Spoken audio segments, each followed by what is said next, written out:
Новый день и новые бедствия. Стихии атакуют по всем направлениям. В сегодняшнем выпуске шторм в сопровождении торнадо в Малайзии, волна холода и снегопады в Китае.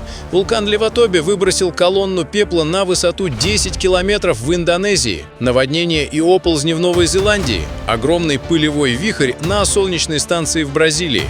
А также целая серия других не менее интересных событий. Обо всем этом через несколько секунд в выпуске «Горизонт событий». Приветствую, друзья!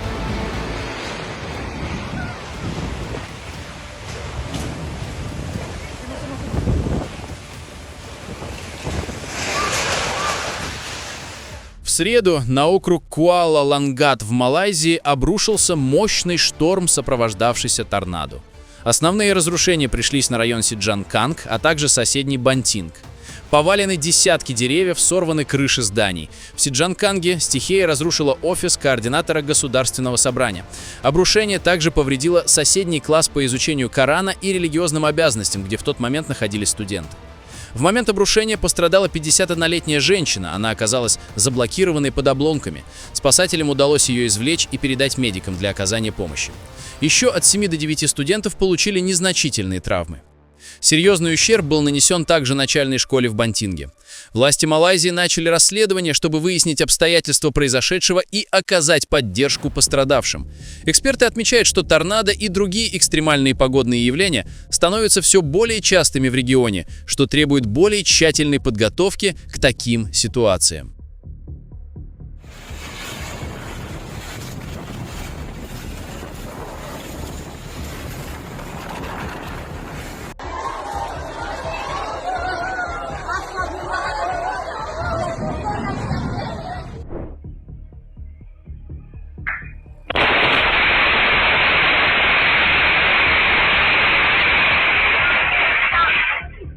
Утром в среду в западной Джакарте произошел мощный взрыв бытового газа.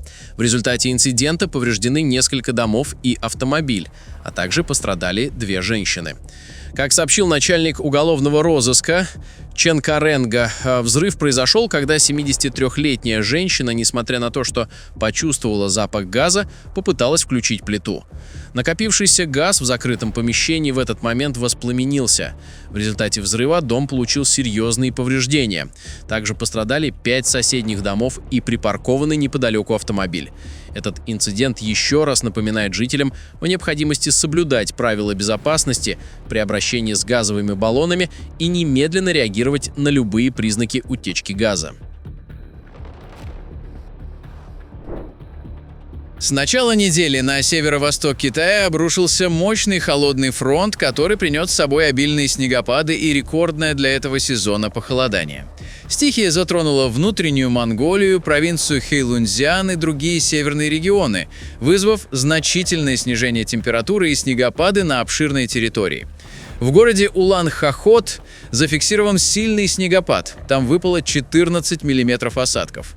Встретил свой первый снег в этом осенне-зимнем сезоне также административный центр провинции Хэйлунцзян, город Харбин.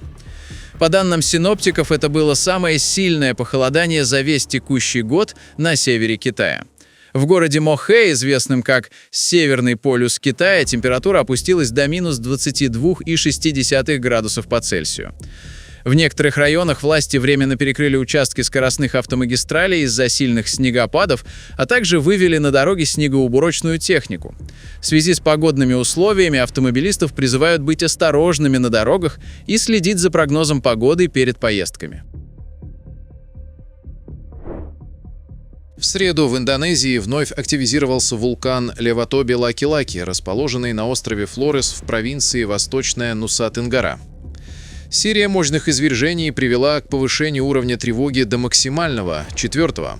Одно из наиболее мощных извержений произошло в 09:21 по местному времени. В воздух поднялся столб пепла высотой около 8000 метров над вершиной. Более мощное извержение произошло ночью, тогда столб пепла достиг 10 километров. Этим событиям предшествовала серия извержений во вторник вечером. Повышенная активность Леватобе-Лаки-Лаки наблюдается с понедельника.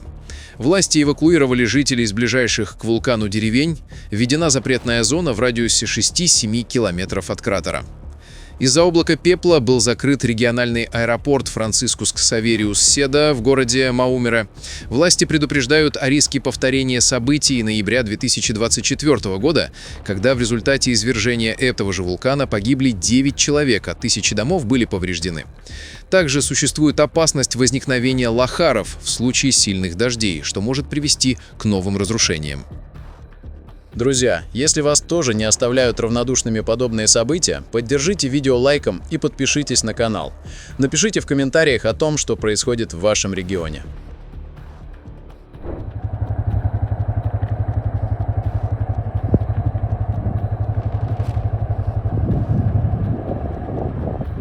Центральные районы северного острова Новой Зеландии пострадали от мощного погодного фронта, вызвавшего сильные ливни, наводнения и оползни.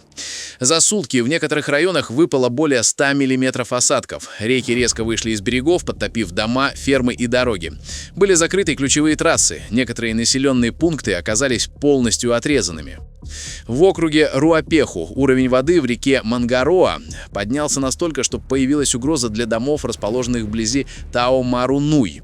В поселке Алакина мать 3 детей проснулась и обнаружила, что дом окружен водой. Семью пришлось экстренно эвакуировать. В еще одном случае местные жители спасли 2 человек из затопленного автомобиля. Власти призывают жителей соблюдать осторожность при движении по дорогам и учитывать изменения погодных условий.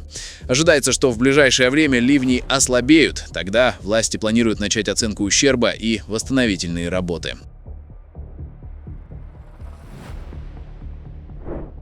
Во вторник в штате Раджастан произошло страшное происшествие. Пассажирский автобус, следовавший из Джайсалмера в Джодхпур, загорелся прямо на ходу. В результате трагедии погибли 20 человек, в том числе 3 детей. Еще 16 пассажиров получили ранения и были госпитализированы. По словам свидетелей, дым начал идти из задней части автобуса. Водитель успел остановить транспортное средство, но пламя мгновенно охватило весь салон. По предварительной версии, причиной возгорания стало короткое замыкание в электропроводке. Многие пассажиры оказались в ловушке, так как дверь автобуса оказалась заблокированной. Ведется расследование, чтобы установить все обстоятельства трагедии.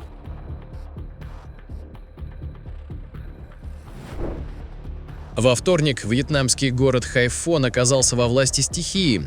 С 6 утра до полудня шел проливной дождь, который за 5 часов обрушил на город около 115 миллиметров осадков. В сочетании с высоким уровнем воды в реках это привело к масштабным подтоплениям. По официальным данным, затопленными оказались 83 улицы и района в центральной части города. Особенно сильно пострадали переулки и жилые кварталы в низинах и районах с ограниченными дренажными системами. Улицы превратились в реки, где автомобили буквально плыли, а пешеходы передвигались по колено в воде. Движение в городе оказалось серьезно затруднено. Прошедшие дожди и наводнения стали серьезным испытанием для инфраструктуры Хайфона, потребовав срочных мер и решительных действий спасателей для восстановления нормальной жизни в городе. Эти наводнения стали следствием мощного тайфуна Матма, который прошел по северному Вьетнаму еще в начале октября, принеся сильнейшие за десятилетия дожди. Остатки тайфуна до сих пор оказывают сильное влияние на погоду в регионе. Ситуация в Хайфоне, как и в других северных провинциях, демонстрирует уязвимость региона к таким погодным явлениям. Собака пожарного чуть не спалила его дом в городе Чапел-Хилл в Северной Каролине. Оставшись один дома, пес стащил и разгрыз устройство с литиевым аккумулятором внутри. Вдруг повалил дым, и устройство загорелось. Начался пожар. Собака перепугалась и побежала в укромное место. Хозяин Дэвид получил извещение от системы пожарной безопасности и быстро прибыл домой. Пламя вовремя удалось ликвидировать. Сгорел лишь ковер.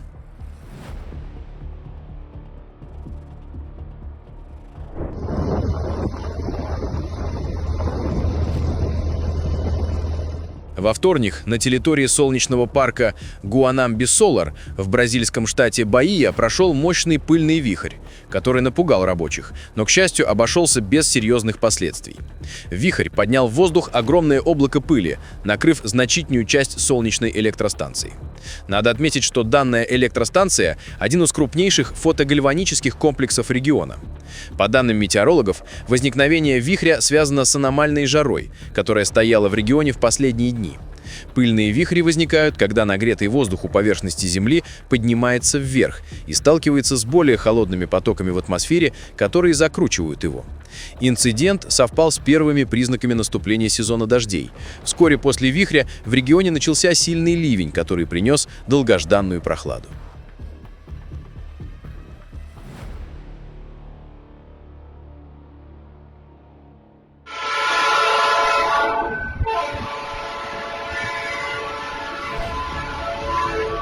В бразильском городе Итарапина поезд снес пикап Ford Ranger, который выехал на переезд прямо перед приближающимся составом, проигнорировав закрытый колеест и сигналы.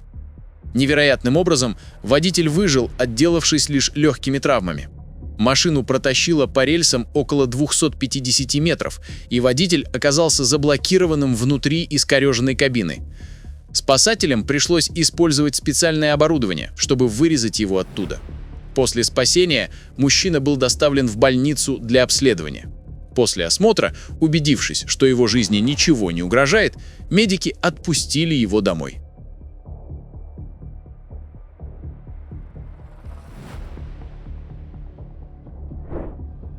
На филиппинском острове Негрос продолжается повышенная активность вулкана Канлаон. По данным Филиппинского института вулканологии и сейсмологии, за вчерашний день произошло 2 выброса пепла.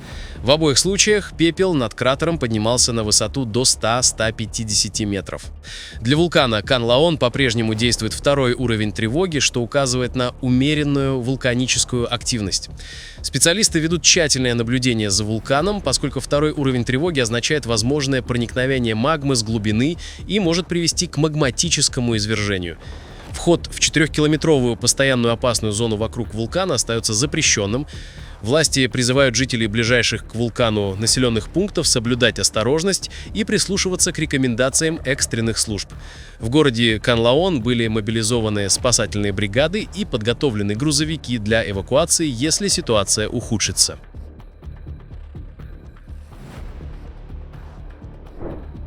В китайском парке динозавров в Чанчжоу появилось новое, необычное развлечение. Теперь дети могут играть с детенышем Крицератопса, который на самом деле является робособакой Юнит 3 в мягком костюме.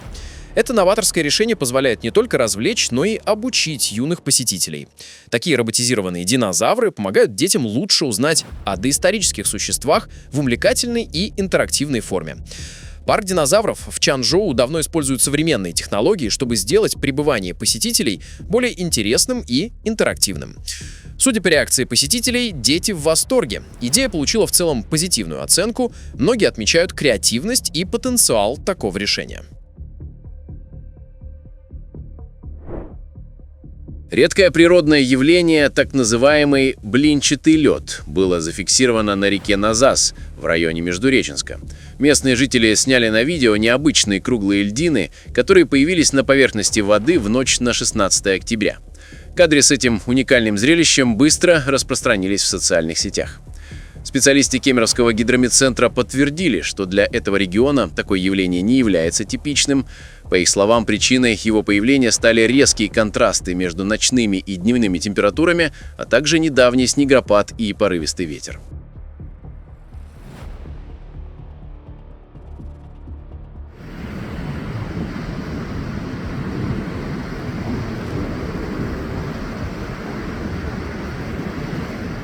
Мощный циклон, принесший на Сахалин и Курилы ураганный ветер, едва не стал причиной трагедии на острове Итуруп. Как сообщает региональная МЧС, во время шторма волны чуть не унесли в море специально оборудованную машину спасателей, работавшую у Белых скал. На видеокадрах видно, как машина борется с накатывающими волнами, пытаясь удержаться. В Главном управлении МЧС по Сахалинской области подтвердили, что специалисты не пострадали. Они отметили, что за рулем находился опытный водитель, а вездеход был предназначен для работы в экстремальных условиях. Стихия нанесла серьезный ущерб инфраструктуре острова. По данным региональных СМИ, недалеко от поселка Рейдово шторм унес в море автомобиль с местными жителями. Погиб 1 человек, поиски 2-го продолжаются.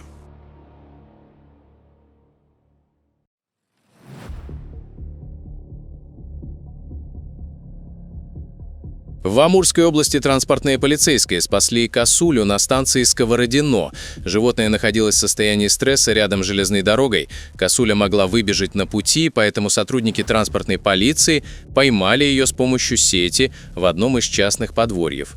Осмотрев, не нашли травм, укутали в одеяло и вывезли за город, где отпустили в естественную среду.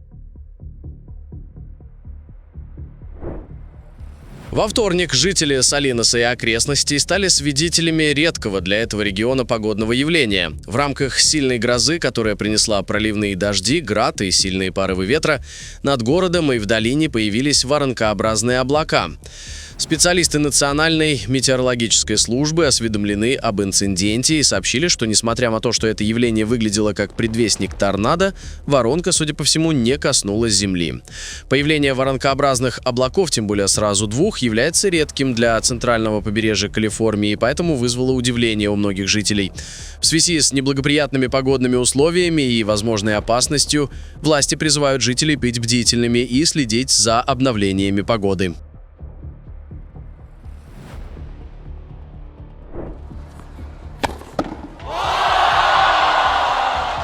Бразильский теннисист Каруэ Сел совершил удар 1 на миллион, попав теннисным мячом в небольшое отверстие на стенде во время челленджа, который проходил в рамках турнира Rolex Shanghai Masters 2025. Отличительной особенностью его попадания стало то, что мяч не пролетел насквозь, а остался внутри мишени, чего ранее никому из игроков не удавалось. Видео с этим попаданием быстро стало вирусным, набрав более 2 миллионов просмотров за короткое время и вызвав восторг у фанатов тенниса и пользователей социальных сетей. Челлендж был организован для привлечения внимания публики к турниру, и, судя по всему, это удалось, хотя и не так, как планировалось изначально. Друзья, на этом наш выпуск завершен. Будем рады видеть вас снова. Подписывайтесь и до встречи завтра в новом выпуске.